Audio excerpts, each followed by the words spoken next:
33-story hotel and condo project. I'd probably be Okay, like like that. stop, tap. This is a plan by the community for the community. This one here, show me. No problem, Ken. Thanks for having me. It's Kent Mulgat for KelownaNow. And we're joined by Kelowna Fire Chief Travis Whiting and Stu Leatherdale from Human Resources with the City of Kelowna. Thanks a lot for coming in. No problem. So this is a big deal, I think. We finally have a hired female full-time structural firefighter in Kelowna for the first time ever. So yeah, we brought on 16 recruits this morning, and happy to have them all here. And one of them is the first female suppression firefighter that is part of our career department. Although we do have other paid-on-call members that are female, as well as a lot of other female positions within the fire department outside of the suppression. But certainly, this will be the first one riding the truck as part of our career team. So great, and Stu, it's good to have you along. How did we get to this? It sounds like at some point it was set as a goal to increase diversity with the city. So how did we get here? Yeah, generally a goal all over the city is that we want to be representative of the communities we serve, and we want to diversify all positions. And certainly fire department is one of those positions where, you know, we've been wanting to get female firefighters onto the floor. This recruit actually started back in 2016, where we put out an ad for firefighters, and we had over 500 applicants respond to that. Wow. So that really gets whittled down. And so, Chief, for you to get to this point in about a year as Chief, I mean, this is something that behind the scenes, I don't know how many chiefs I've said, you know, you guys, you ought to hire a woman at some point. And there was always reasons why it never came to happen.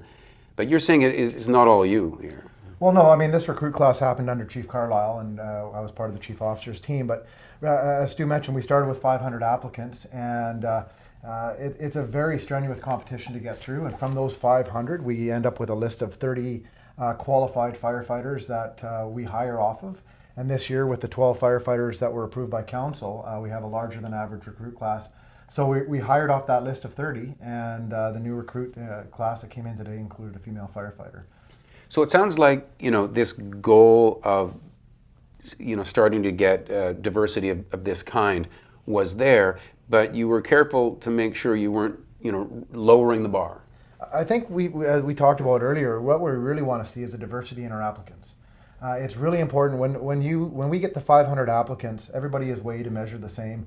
We use job-based skills, job-based knowledge, and we work through a process that mimics the job that they're going to be undertaking.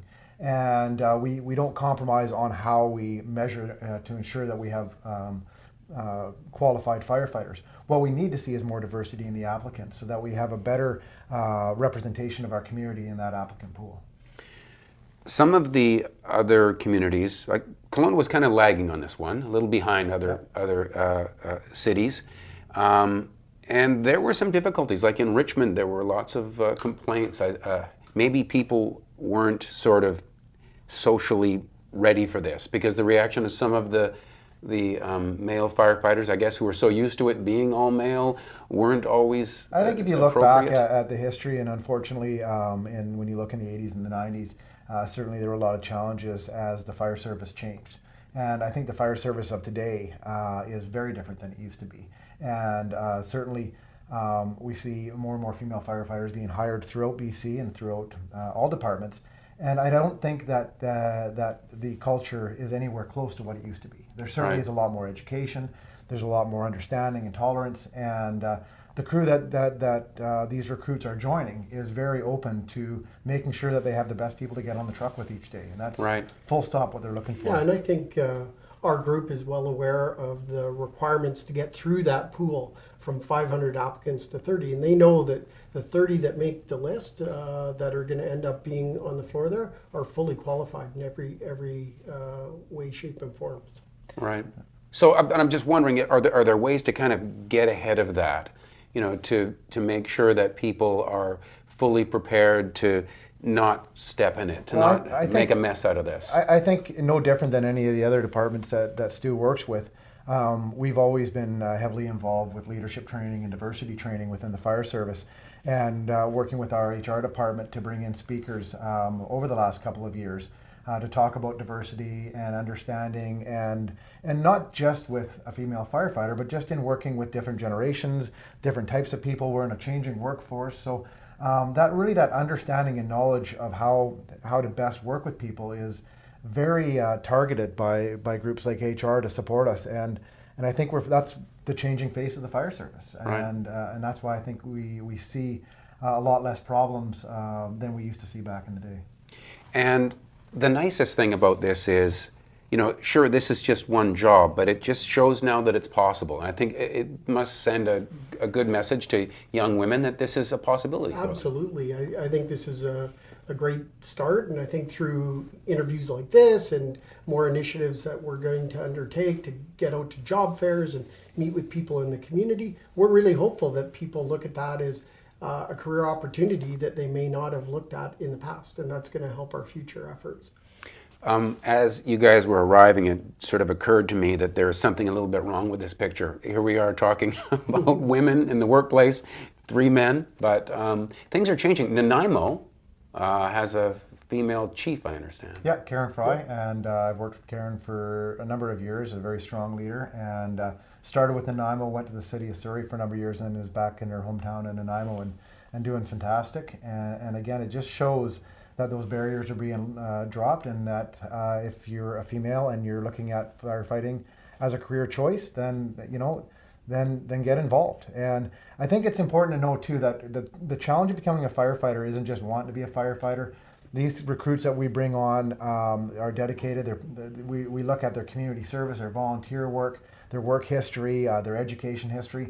It's quite a well-rounded individual. So if you're interested in getting involved, then you need to put forth the effort. But certainly, we encourage everyone to get involved and go down that path. When I heard about this, my first reaction was, I've got to get this woman on the set here and talk to her. But it starts today, right? Her starting to get to know her coworkers. So maybe that comes ahead of doing interviews. Well, right now, like I say, this morning we started with 16 recruits, and they enter into a 7-week, very intensive training process. All the firefighters that we brought on have had their professional qualifications, but they spend 7 weeks getting to know how we operate and the job that they're getting into. And it is intense, and they need to focus on that, all 16 of them. So we don't allow any distractions to get in there, so they can focus both on the job skills that they need as well as getting to know each other. But it sounds like at some point we could probably have a little talk with her about. And certainly that would be a decision of hers to make. I'm not going to speak on her behalf, but we can look at it, and certainly we'll work with you on seeing what opportunities come forward. Yeah, no, I'm really pleased to see this. Anything else you guys like to mention? This is probably not going to be the last. I mean, female absolutely not. And again, we appreciate this opportunity to come down and even talk about this. And I think for anybody that's considering a career in the fire service, if you look on Kelowna.ca, we've got, and you search out careers, there's a section on firefighters, lists out what the minimum qualifications are that'll help you get through that first couple of steps of the screening process. And that's something you want to be preparing for well in advance. As the chief said here, these individuals are coming in and they love the fire service, and they've been preparing for many years. So it's something you want to look at in advance. There's a few courses, some certain driver's license, first aid, just to hit that minimum qualification. And then certainly you'll be well prepared there. So you could start angling towards this kind of a job years ahead of time and make sure you're just perfectly suited for it. Absolutely, they all do. Yeah, and this is a job that people do because they're passionate about it. And if this is a passion that you're interested in, you want to get involved, I encourage you to do so. We also have opportunities to get involved with our paid on-call volunteer program, especially in East Kelowna, McKinley, and in Glenmore. And if you live in those areas and are interested in getting involved, then you need to get hold of us, because we do have hirings for volunteers about once a year. And especially in the McKinley area, we can always use some more volunteers down there. So lots of opportunity to get involved. Terrific. Excellent. Thanks, Chief. Thanks for coming in, Stu. Yeah, thank you. Appreciate it. And thanks for watching Kelowna Now.